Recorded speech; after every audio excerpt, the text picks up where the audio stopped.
More than 1 million CenterPoint customers are experiencing power outages. These frigid temperatures left some of the power companies literally frozen. We need our power out here. We need to find out, right, what happened? Is this wind turbines that didn't fire up? Is this hydro? We need some direction. What happened this week to our fellow Texans is absolutely unacceptable. ERCOT failed. February 2021, Houston, Texas. Lights out in the energy capital of the world. Much of Texas also pitch black. Families struggling to survive in those unforgiving frigid temperatures. Roadways covered with ice, pipes bursting inside of homes, and the answers and explanations nowhere to be found. Tonight, KPRC2 investigates the events leading up to the deadly, catastrophic failure with our state's energy grid. Hello and welcome to a KPRC2 special presentation, Power Struggle, the Texas Energy Crisis. I'm KRIS Gutierrez. And I'm Dominique Saxa. The KPRC2 Investigates team has been relentless, uncovering the root causes of the winter storm power failures. And with so many families impacted by the weather and the water problems that followed, our team is dedicated to finding meaningful solutions so this does not happen again. We do have team coverage for you tonight from the entire Investigates team. And we begin with KPRC2's Joel Eisenbaum. Joel? To really understand where we are right now, you have to understand what really happened during the historic freeze, when the lights went out and the heat turned off. A lot of us thought that would last minutes, maybe hours, but that's not what happened. It was a once-in-a-generation winter storm that knocked the Lone Star State off its feet and nearly off the grid.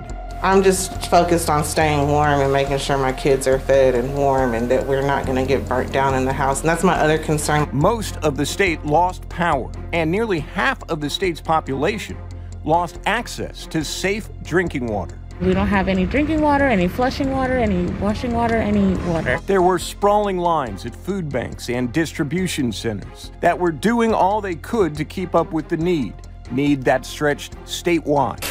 Tens of thousands of families also faced storm-related damage like busted pipes, problems that took weeks and sometimes months to repair. But I was hoping, no, it's not going to be me. It won't be my house. I opened the door and walked in, and I stepped in the puddles of water. Their home destroyed. Monica Ware and her husband were forced to empty their savings account to pay for a hotel room for their family of 6. With some relief on the way from FEMA, state leaders promised us they would learn from this devastating tragedy. We're going to do all we can so this never happens again. They held hearings in Austin. Where's the buck stop? Is it you? Is it the PUC? Certainly, is it the legislature? And the Electric Reliability Council of Texas, or ERCOT, who manages the grid, was called to testify before the House. ERCOT's CEO has since been fired, and the head of the PUC, the agency that regulates ERCOT, has resigned. But for the family of 11-year-old Christian Pineda of Conroe, who died after his family's mobile home lost heat, the changes were just too late.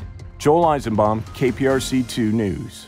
KPRC2 Investigates spent months uncovering ERCOT's shortcomings. Even though Texas was warned a decade earlier our power grid needed to be better prepared for winter storms, the sins of the past were repeated. Nearly half of all power generation in the state was offline when it was needed most. We were 4 minutes and 37 seconds away from the worst case scenario, a statewide blackout that would have tossed us back into the Stone Age and taken months to repair. ERCOT said many facilities, in particular the natural gas industry, were not prepared to handle the freezing temperatures. The natural gas industry shot back, saying that electricity was cut to many of the facilities it needed to keep the lights on. CEOs of major power providers testified ERCOT severely underestimated the number of people that would need to lose power to prevent the grid from imploding, and that ERCOT flat out misjudged the amount of power that would be needed for the storm. Local leaders also blamed ERCOT for not properly warning them that residents would be without power for days on end. This entire debacle also caused energy prices to shoot through the roof. We still don't have all the answers as to why things went so wrong. That's because ERCOT has asked the Texas Attorney General to rule on what information the public should and shouldn't be allowed to see. When it comes to the region that was hit hardest during the storm, look no further than Harris County. Yeah, check this out. A recent report from the University of Houston revealed 91% of people here lost power at some point during the February freeze. The average outage time, a staggering 49 hours. But while most of our state was dark, one city was shining bright. El Paso.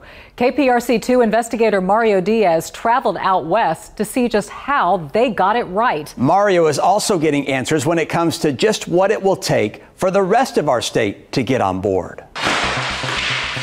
Lisa Carter is upset. Her floors are getting battered. Part of the lingering aftermath from the winter freeze.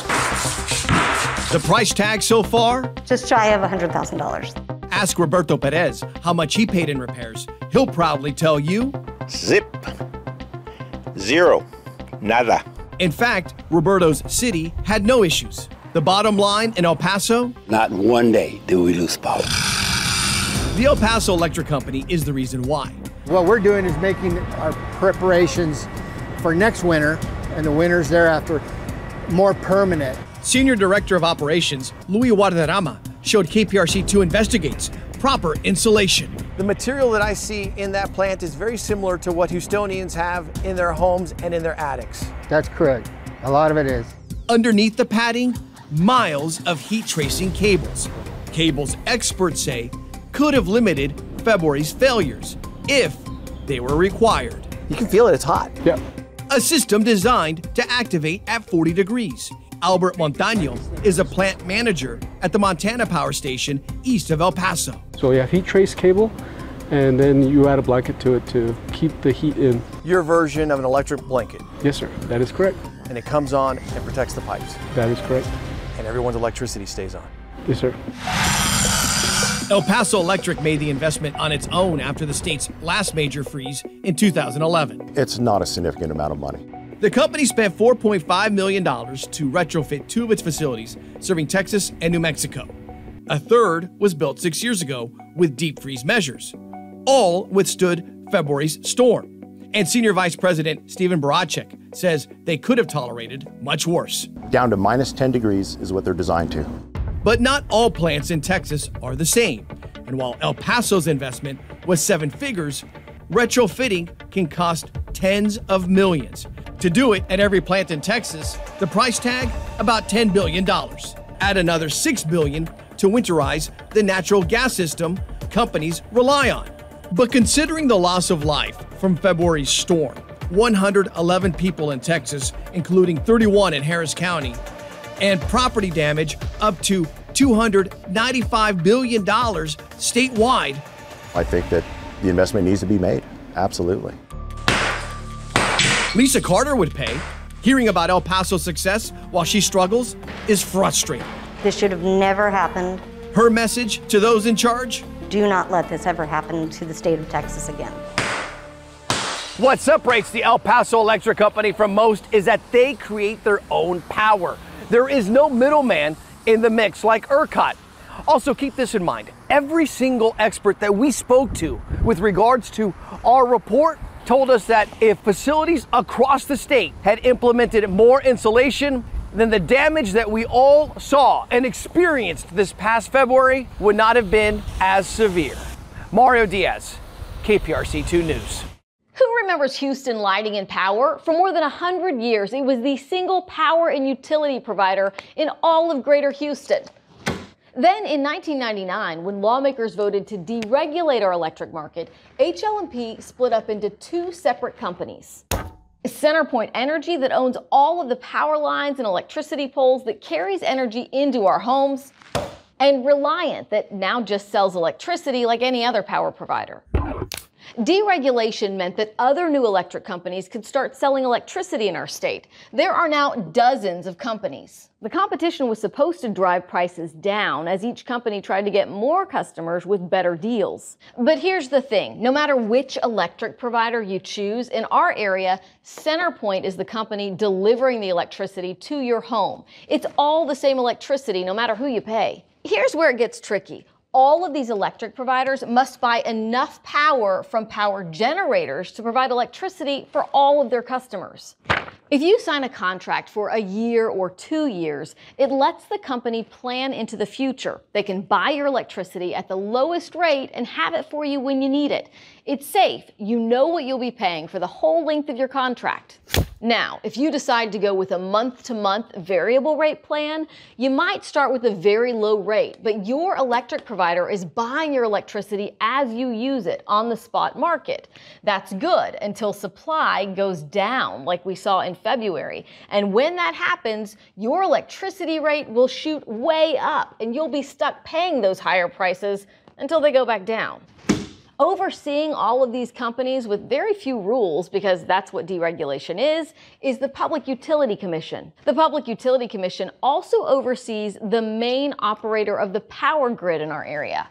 ERCOT, it's short for Electric Reliability Council of Texas. And that, in a nutshell, is how the deregulated electricity market works in our area. So now that we know why we have the power to choose our electricity and how it all works, are you actually getting the best price? Consumer expert Amy Davis is back with that part of the investigation. Plus, it feels like a sucker punch for the families struggling after the February freeze. First came the winter storm, and now the skyrocketing rates for natural gas. This is crazy. I can't afford to pay that. But are these price hikes even legal? And can you fight back?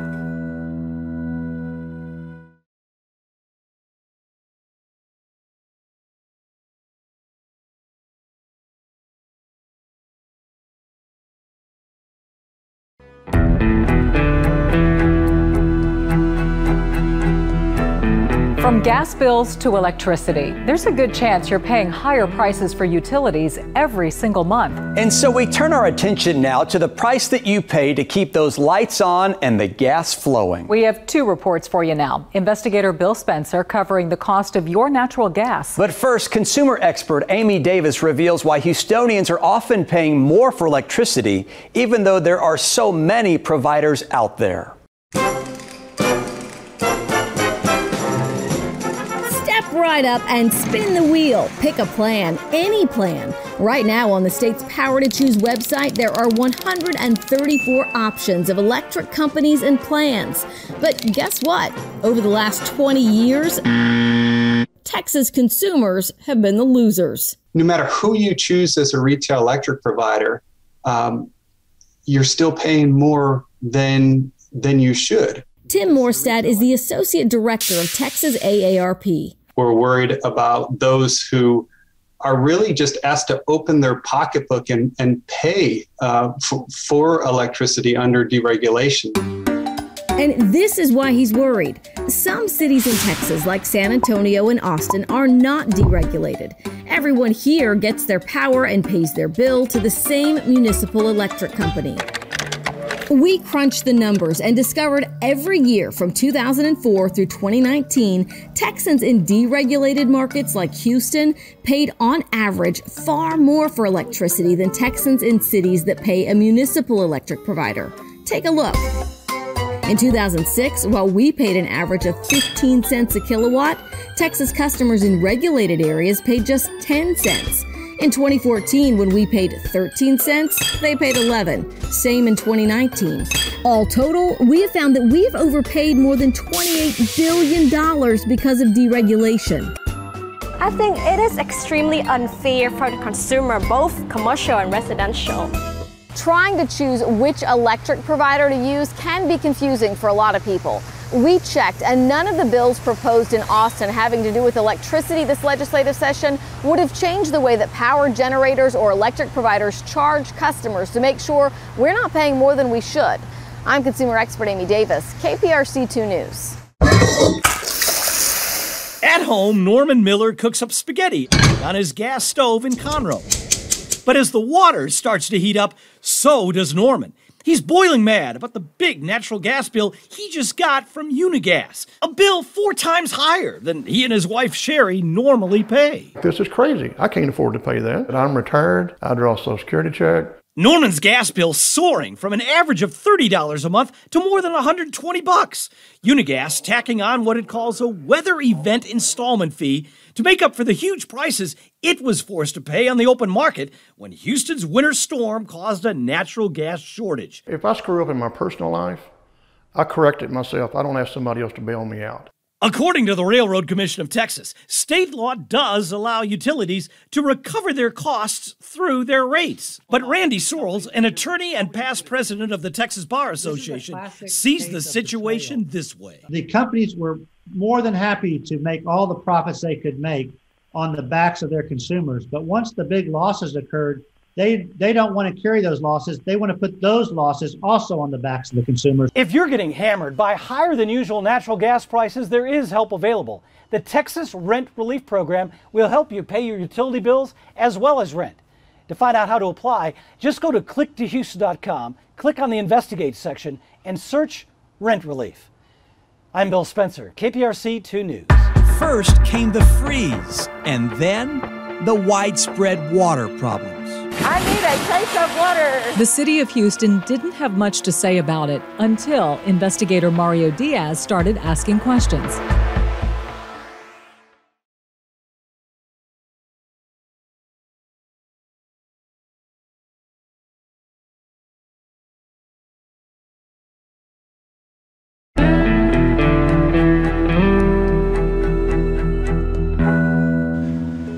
Flamingo Drive, Southeast Houston. It doesn't take long to be met with disappointment. I was very frustrated. 69-year-old James Meadows has called the neighborhood home for 43 years. The city just didn't stand up to their part to make sure that the people was taken care of. The frustration? Being left with no water for days after February's freeze.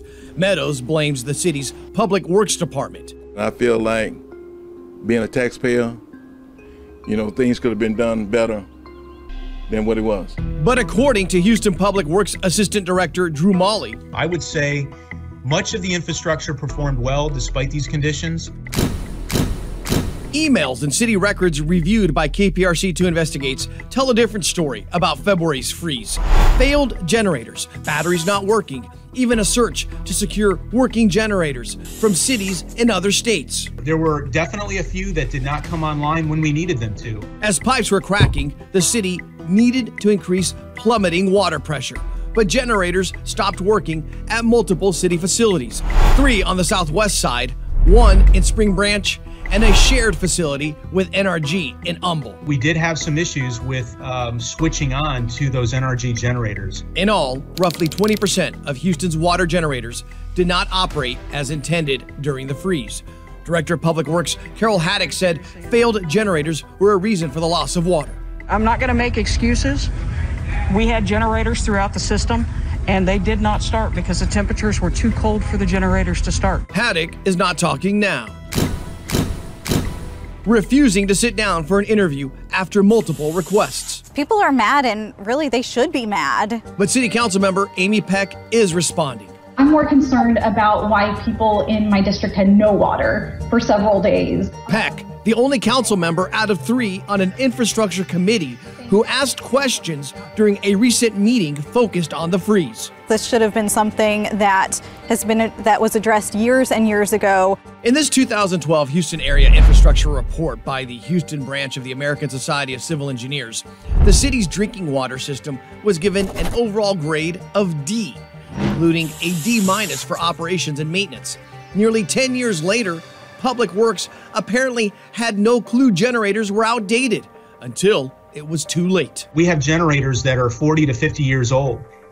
We've recognized that as a result of this event, some of these generators need to go to the scrapyard. Mayor Turner says he wants fixes and he wants them fast, telling me that he has charged all parties to come up with plans and solutions as quickly as possible. Now, we did speak with a former director for the City of Houston's public works system. You can listen to his concerns in an interview that we have in the Investigate section of click2houston.com. Mario Diaz, KPRC2 Investigates. Next, you've seen the problems, so what about the solutions?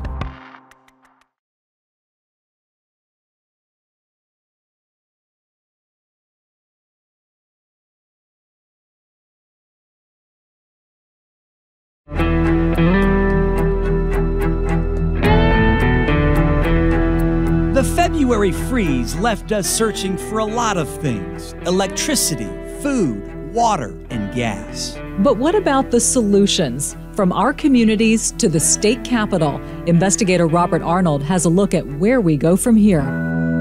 It's been 3 months since the deadly winter storm, and now we're at the beginning of hurricane season. It is clear both ERCOT and the PUC have a lot of work to do to earn back trust for millions of Texans. My kids were freezing, and even my daughter, she was crying. Perla Sandoval remembers the 4 days without heat in her A-Leaf home. Pipes bursting, fish dying in their tank. With the June heat now bearing down and ERCOT forecasting a record-breaking power demand this summer, she's nervous. Is that something that we're going to have to go through again? Those who run our power grid are now trying to repair that broken trust. The generators in the Texas region traditionally have been extremely focused on operating under very hot conditions. ERCOT Senior Director of System Planning, Warren Lasher, says those who pump power into our grid have always been better prepared to deal with heat than cold. But he says this year, ERCOT has run several scenarios, considering even the most extreme forecast regarding summer heat, demand, and power supply. And the agency that oversees ERCOT, the PUC, plans to overhaul the grid management system. They're hoping for guidance in the form of new laws out of Austin. I think it's fair to say we are going to have a lot of homework coming our way. And to get up to speed, the PUC plans weekly workshops in June. But will new laws, more meetings, and calls for change really prevent another power grid failure? Perla and the rest of us are just going to have to wait and see. Robert Arnold, KPRC2 investigates.